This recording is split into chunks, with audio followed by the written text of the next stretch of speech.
Last of Us 2 will be remembered as the most critically acclaimed, divisive experience and boldest title of the PS4 console generation.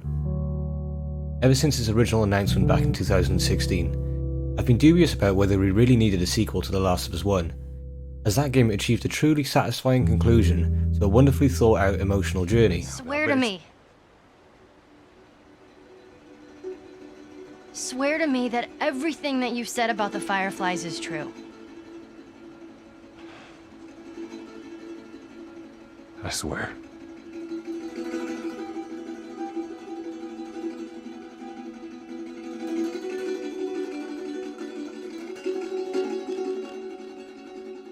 Okay. After spending the past few days with The Last of Us 2 and completing the game, I can tell you wholeheartedly that this is the ultimate swan song to this generation of gaming. Just as the original Last of Us was to the PlayStation 3 back in 2013. But with the critics and fanbase being so divided on whether this game is good or not, I'm sure many of you are wondering if it's even worth giving this game your money, or whether it's just a cash grab from Naughty Dog riding on the success of the original title. I'm going to do my best to explain to you why not only you must play this game, but also why the fanbase is so upset about this sequel and whether it is justified.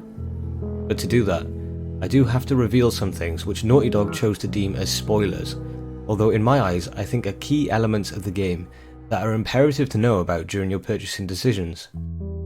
But that will be towards the latter end of the video, where I will be discussing the story. I'll avoid major elements in the plot, but just be aware that I will talk about some of the core gameplay experience, which I believe we should have been told prior to the launch of this game. I'm TJFL, drop me a comment and make sure to give me a subscribe if you enjoy the video, and this is my review of The Last of Us 2.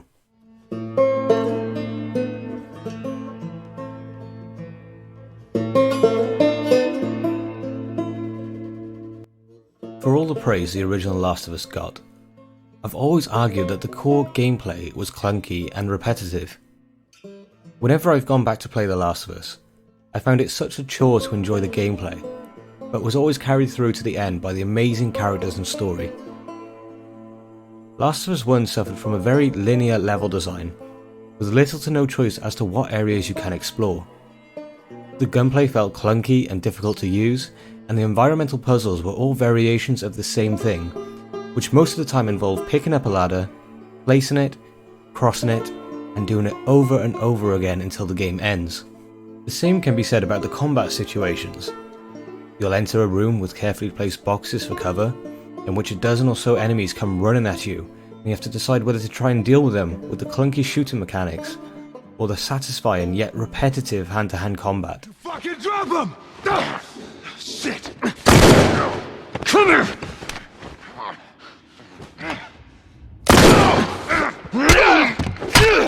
Thankfully, Last of Us 2 addresses all these issues head-on and completely revamps the core gameplay loop into something which is truly challenging, with a high payoff and a constant feeling of unpredictability to each combat scenario. The graphics are what you've come to expect, and it's truly spectacular to see just how powerful the PS4 is, even at the end of its life. There are a good variety of weapons you have in your arsenal, from rifles and bows to bomb traps and baseball bats. This game nails the accuracy needed to take on your enemies, as well as giving weight to each final blow. Now, yes, the gore in the game is very graphic, and sometimes even unsettling to carry out. But it is not only necessary to make each kill feel meaningful, but it also helps to fully immerse yourself in this grounded post-apocalyptic world. I've seen some comments taking issue with the level of detail that this game displays in terms of gore and murder. But it's really no different to what we saw in Red Dead Redemption 2, and nobody even batted an eye at that. So I think these comments should just really be falling on deaf ears. I've been on the run for days now. If you could help me with these shackles, I just might have a chance.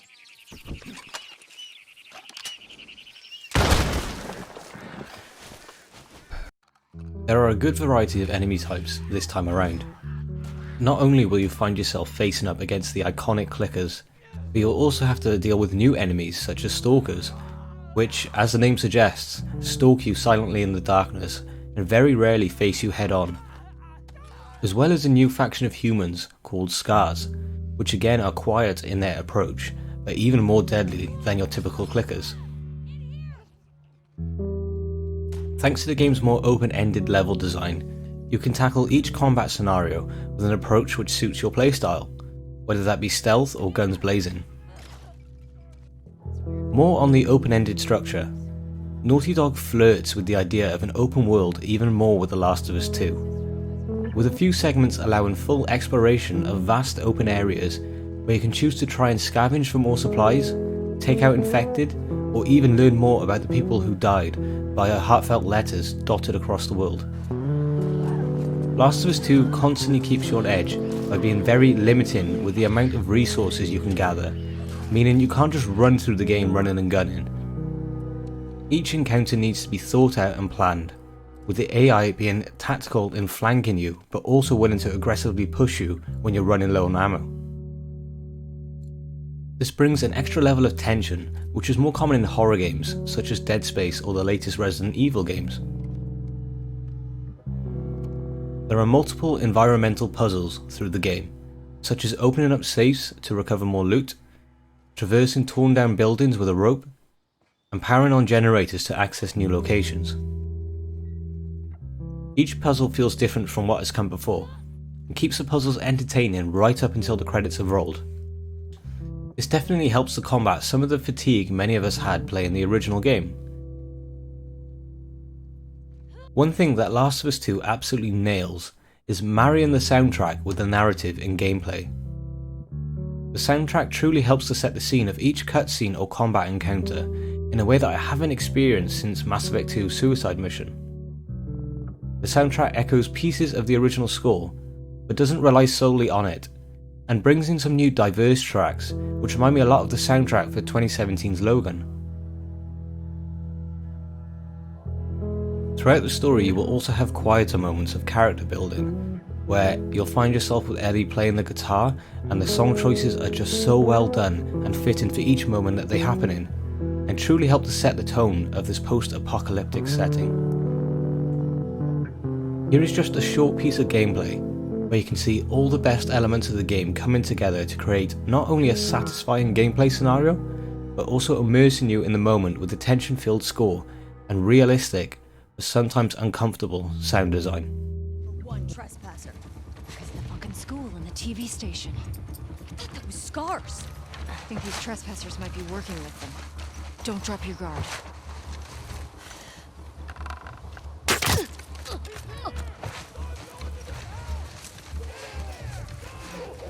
They found it. Should we go help? No. Hold your ground.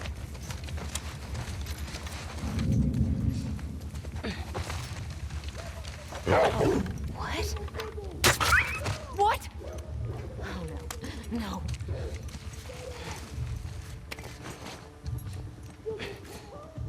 My fucking dog's dead! We got company. Search this whole goddamn area.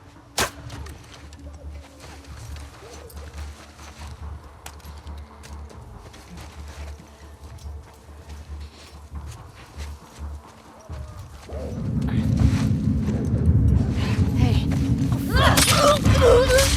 Fuck.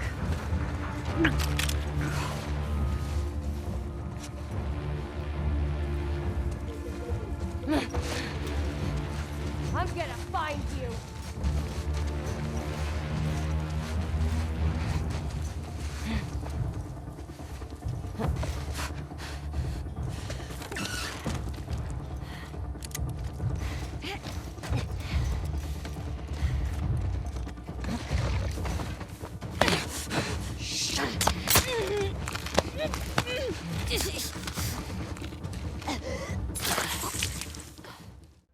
So it seems the story is what divides fans and critics the most. If it wasn't obvious already, I really enjoyed the story that narrative director Neil Druckmann chose to tell in this game, and I believe he justified his choice in character directions. What I don't agree with, however, is Naughty Dog's approach in marketing this game, and also the pace at which key elements are revealed in the story. I'll get into it in more detail later, but for now I'll give you my thoughts on the story. So I've already said that I would reveal some key elements of the game that Naughty Dog chose to conceal. And that is that in Last of Us 2, you not only play as Ellie and Joel, but you play a massive portion of the game from a new character's perspective, whose name is Abby. Abby is only ever shown once in the original E3 trailer. Abby is part of the Washington Liberation Front, which is a new faction introduced in The Last of Us 2 and is a prominent character in the new story. In the 20 odd hours you'll spend in this game, you'll spend at least half of your time from the perspective of this new character, with the rest being mainly the perspective of Ellie. I personally enjoyed Abby's segment a lot more than I did Ellie's, which was already fantastic in itself. I believe that Joel, Ellie and Abby both have satisfying character development, along with the side characters, which lead to a satisfying conclusion to an ultimately dark and gripping tale of revenge. I feel that what Neil Druckmann has done with The Last of Us 2 was what Rian Johnson hoped to achieve with The Last Jedi, by keeping the core original world alive, with constant meaningful callbacks to the original, while subverting all expectations and taking the series in a new direction. It feels as if Kylo Ren's quote from The Last Jedi is seemingly more fitting for this game than it was the movie it was featured in. Let the past die. Kill it if you have to. A lot of what is talked about online is certain character motivations and choices of which Neil Druckmann set out for his characters. Without delving into spoiler territory, I think really all that I can say is that this is just a perfect example of how player agency doesn't always work with a story-driven narrative. Throughout The Last of Us 2, there are key plot moments where the characters must make an ultimatum which will inevitably change the course of the plot, and some fans feel that their Joel or their Ellie isn't doing what they want them to do. And I think for those of you who are thinking that way, you have to realise that this isn't your Joel or your Ellie. This is Neil Druckmann's story, and these are Ellie's decisions and Joel's decisions alone.